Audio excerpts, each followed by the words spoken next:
بسم اللہ الرحمن الرحیم۔ بوڑھے حاجی صاحب کی روشنی۔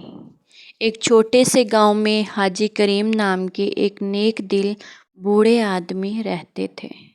ان کی عمر 70 سال سے اوپر تھی۔ داڑھی سفید ہو چکی تھی لیکن چہرے پر ہمیشہ سکون اور روشنی رہتی۔ وہ صبح کے وقت اذان سے پہلے جاگتے، وضو کرتے اور مسجد میں سب سے پہلے پہنچتے۔ گاؤں کے بچے، جوان اور بوڑھے سب ان کی عزت کرتے تھے۔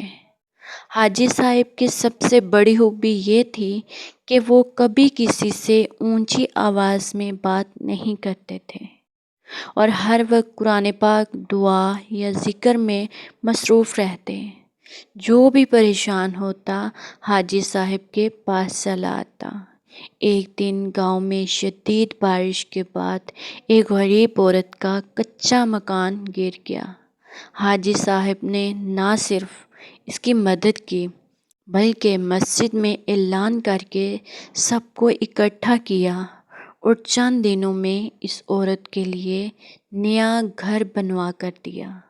لوگ اکثر حیران ہوتے کہ حاجی صاحب کے پاس خود بہت کچھ نہیں ہے لیکن وہ دوسروں کے لیے سب کچھ کر گزرتے ہیں۔ ایک دن ایک نوجوان نے پوچھا، حاجی صاحب آپ ایسا کیوں کرتے ہیں؟ حاجی صاحب مسکرائے اور انہوں نے جواب دیا، بیٹا جب ہم دوسروں کے لیے آسانی پیدا کرتے ہیں تو اللہ ہمارے لیے بخشش کے دروازے کھول دیتا ہے۔